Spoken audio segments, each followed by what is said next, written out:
बांग्लादेश के मेमनसिंह डिस्ट्रिक्ट से आई ये खबर सिर्फ एक मर्डर की कहानी नहीं है। ये खबर है उस पल की जब लॉ पीछे छूट जाता है और फिर खुद को जज बना लेती है। 18 दिसंबर 2025। नाम दीपू चंद्र दास।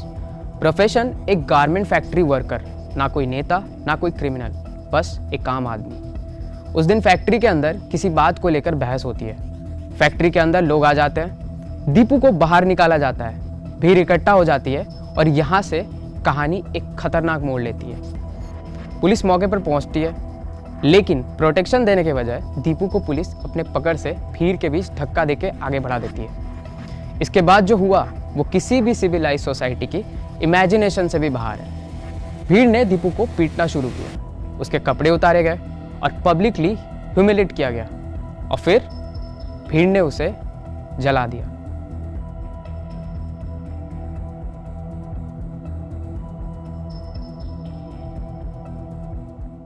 नमस्कार, आप देख रहे हैं IIT उन्मेष। आज बांग्लादेश में जो हाल बन रहे हैं वो सिर्फ एक कंट्री की न्यूज़ नहीं है, बल्कि रीजनल पॉलिटिक्स, सोसाइटी, रिलीजन और नेबरिंग कंट्रीज के बीच टेंशन का एक कॉम्प्लेक्स और उलझा हुआ जाल है। सबसे पहले ये समझना ज़रूरी है कि बांग्लादेश के अंदर जो रिसेंट इंस्टेबिलिटी है वो कोई आइसोलेटेड इंसिडेंट नहीं है। 2024 में देश में बड़े पॉलिटिकल चेंजेस हुए। लंबे समय तक सत्ता में रही प्राइम मिनिस्टर शेख हसीना की गवर्नमेंट चली गई। उसके बाद एक इंटरिम गवर्नमेंट आई। इस चेंजेस ने पावर स्ट्रक्चर में एक वैक्यूम क्रिएट किया, जहां कई अलग अलग फोर्सेस उभर कर सामने आने लगी। इस दौरान यूथ और स्टूडेंट मूवमेंट्स तेज हुए, अनएम्प्लॉयमेंट और इकोनॉमिक प्रॉब्लम बढ़ने लगी और पॉलिटिकल इंस्टेबिलिटी का सीधा असर कॉमन लोगों की जिंदगी पर पड़ने लगा। ग्राउंड रिपोर्ट्स बताते हैं कि पिछले कुछ महीनों में बांग्लादेश में हिंदू माइनॉरिटीज पर कई अटैक्स हुए। कई जगहों पर घर, मंदिर और कम्युनिटीज डैमेज हुआ है, जैसे गंगाचरिया में हिंदू एरिया पर हमला और लूटपाट की घटनाएं। रिसेंटली ढाका के मेमनसिंह में एक हिंदू व्यक्ति की लिंचिंग हुई, जिसको लेकर इंडिया में प्रोटेस्ट हुए। 18 दिसंबर 2025 को बांग्लादेश में एक हिंदू व्यक्ति दीपू चंद्र दास की भीड़ द्वारा हत्या हुई थी। इस केस को एलिगेशन, मॉब वायलेंस और रिलीजियस हेट्रेड के परसेप्शन से जोड़कर देखा जा रहा है।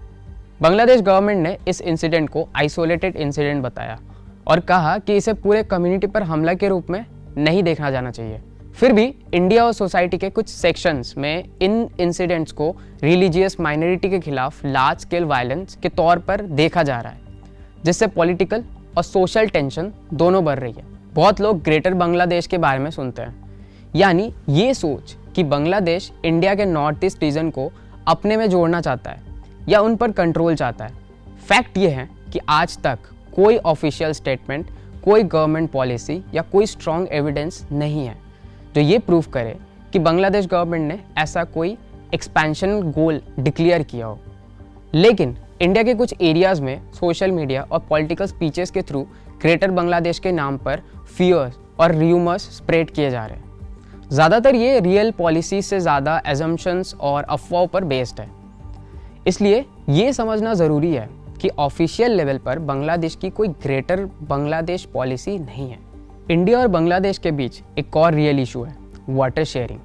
तीस्ता और गंगा या फरक्का जैसे रिवर का वाटर डिस्ट्रीब्यूशन दोनों कंट्री के लिए काफ़ी सेंसिटिव रहा है। तीस्ता रिवर वाटर एग्रीमेंट अभी तक फाइनल नहीं हुआ है, जिसकी वजह से बांग्लादेश के फार्मर्स और कॉमन पीपल चिंता में रहते हैं कि उन्हें एडिक्वेट वाटर नहीं मिल रहा। साथ ही फरक्का बैरेज से निकला हुआ वाटर का इम्पैक्ट बांग्लादेश के लोअर रीजन्स पर पड़ रहा है। ये एक जियोपॉलिटिकल और इकोनॉमिक इशू है, ना कोई रिलीजियस या एक्सपेंशनिस्ट पॉलिटिक्स। कुछ बांग्लादेशी लीडर और ग्रुप ने इंडिया पर ये एलिगेशन लगाया है कि इंडिया बांग्लादेश का इंटरनल मैटर में इंटरफेयर करता है, ये प्रेशर बनाता है। इसकी एक वजह यह भी है कि शेख हसीना के टाइम पर इंडिया बांग्लादेश रिलेशन काफ़ी क्लोज था और इंडिया उनकी गवर्नमेंट को सपोर्ट करता था। जब गवर्नमेंट चेंज हुई तो कुछ सेक्शंस ने इसे इंडिया के पॉलिसीज़ का रिजल्ट मान लिया। लेकिन इंडिया और बांग्लादेश दोनों कंट्री ने ये क्लैरिफाई किया है कि वो एक दूसरे के इंटरनल अफेयर्स में डायरेक्ट इंटरवेंशन नहीं करते। कहानी अभी ख़त्म नहीं हुई है, सच के और भी कई चेहरे हैं। देखते रहिए IIT उन्मेष।